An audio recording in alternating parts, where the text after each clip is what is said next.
Welcome back to my channel. If you guys are new here, my name is Crystal Ann, and today I have partnered with Cricut to show you guys how to make your own pumpkin garland using your Cricut Maker 3. So let's go ahead and get started. For today's project, I'm using my iPad along with my Cricut Maker 3. I've already connected this with Bluetooth and already downloaded Cricut Design Space.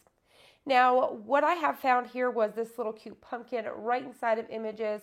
What I did was click on images right over here, and then I just simply typed out in the search bar pumpkin, and then I searched through the wide variety of images until I found the pumpkin I liked.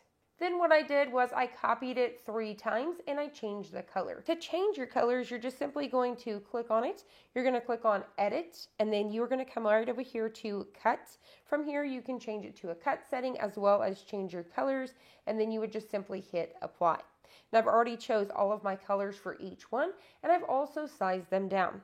So once again, if you click on edit, you can change your height and width. I've set mine at 6 inches high, which gave me 4.69 wide. So what I want to do is I'm actually going to duplicate these pumpkins 3 times because I'm going to create 9 pumpkins. So I'm actually going to use between 6 to 9. So I'm just going to go ahead and cut out 9 right away. So there is going to be 3 of each color. So I can definitely just click on it, click on duplicate. I could come to actions here, and then I can click on duplicate. But I'm going to show you how you can actually do it another way. So what we're going to do is come down here to make it. I'm going to tell it we are going to use the mat. And then from here, we'll be able to tell it how many copies I need. So right up here where you see it says project copies, I'm going to go ahead and tell it we need 3. So as you guys can see here, it has duplicated it 3 times, so 3 of each color. So let's go ahead and cut it out. You can see we've got a few mats here. Now I do have, for example, I've got a few of the 8.5 by 11 sheets of felt, and I've also got a few big ones. And then I've got my little brown right here. So what I'm going to do is I may combine a couple of these so that way I can use my bigger mat to cut my bigger pieces of orange. And so we're going to go ahead and get this ready, and then we're going to cut it out. The blade we are using today is this rotary blade, and it looks just like so. So we're going to go ahead and go load this into our machine. We are ready to load our rotary blade. So we're going to take the side that has the gear, and we are going to go ahead and insert it towards the gear on the machine. So you're just going to insert it like so, and then you're going to grab your doors and close them, just like that.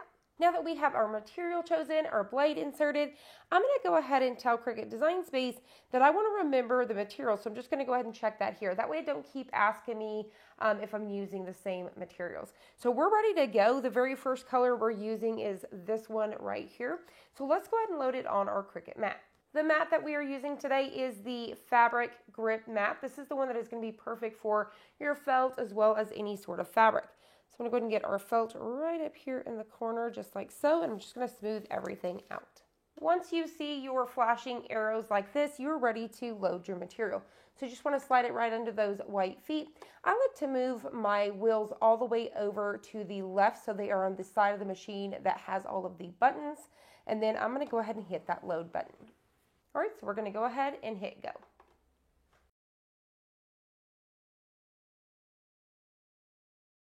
All right, so we are ready to unload this. As you guys can see, these cut out absolutely amazing.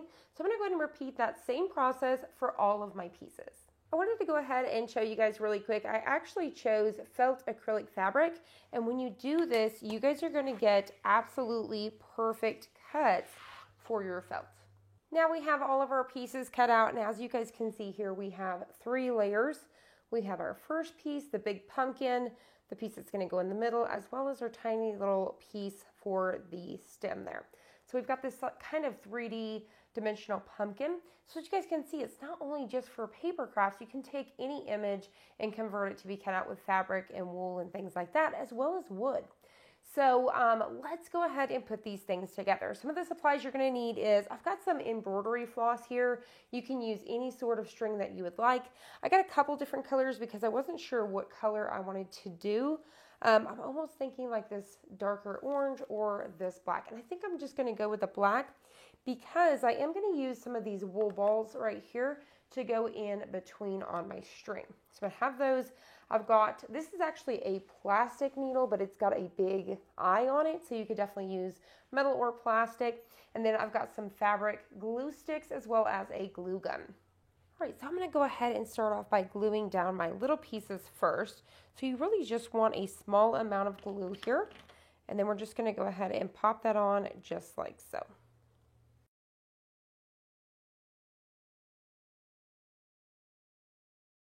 All right, we're adding our last one here, just like so. So now what we're ready to do is we're adding our next layer here. So this is the middle, and what we want is just a little bit right here down the middle. You don't want to have a heavy hand because you don't want it to seep through to where you can see it on the front. So I'm just going to go ahead and press it down like so.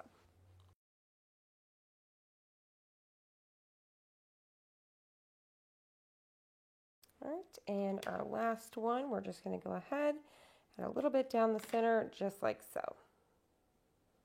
And press. Now that we have all of our layers glued, what we're going to go ahead and do is take that needle, we're going to get some of that thread on here, and we're going to go ahead and thread it right through the back on the middle here. So what's going to happen here is this piece is going to hide that string for us so you guys don't see it in the front. And I'm going to run it right up here at the top. You could definitely run it through the center or whatever you would like, but that's how I'm going to do mine. And so as I do that, I will add my balls in between, but you definitely don't have to have the wool balls. You could definitely just do this however you would like. You could also cut out some leaves or anything like that. Another thing that would be really cute is like some little pumpkins, pie slices would be super cute. Now, another thing I wanted to mention is you could actually have cut out these layers here as well as another back. You could have filled it with polyfill or even cotton balls and then stitched around by hand or with your sewing machine and made it more three-dimensional, and that would be really cool as well. So let's go ahead and take our string, and like I said, I'm going to go ahead and use this black here, and these are very inexpensive. These were maybe around $1.40. All right, so now that we've got our string prepped up and ready, I'm just going to go ahead and run it through the back of this. Now you can find this string, embroidery string, at your local craft store, big box stores, as well as even Amazon. All right, so I'm going to go ahead and get it like this. I don't need to tie it off or anything. I'm just going to get me a nice end piece about like so. So I'm just going to be holding it like this as I, go ahead and thread it through. So now what I'm going to do is I'm going to figure out how do I want these layers to go. So say, for example, I want my colors to start maybe like this. Okay. And so that's how I'm going to string mine on, just like this. All right, so I think I want my colors like this. Now, if you're going to be adding your wool balls, you want to go ahead and figure that out as well. So I think I'm going to go ahead and do orange, yellow, orange, yellow, and orange. So I'm going to have one on each end. So this is how mine's going to go. So the very first thing we're going to do is add our little felt ball. All right, so I'm going to go ahead and push this all the way down, and I can adjust these here in just a little bit. All right, so I'm going to go ahead and add on my first pumpkin right here. So we're just going to go ahead and get this right on the back. So like I said, I'm just kind of going through my back layer here, not through the front. And then I'm just going to go ahead and guide this all the way down. All right, something about like that so far. So as you guys can see that right there. I'm going to go ahead and pop on my next one and slide it down.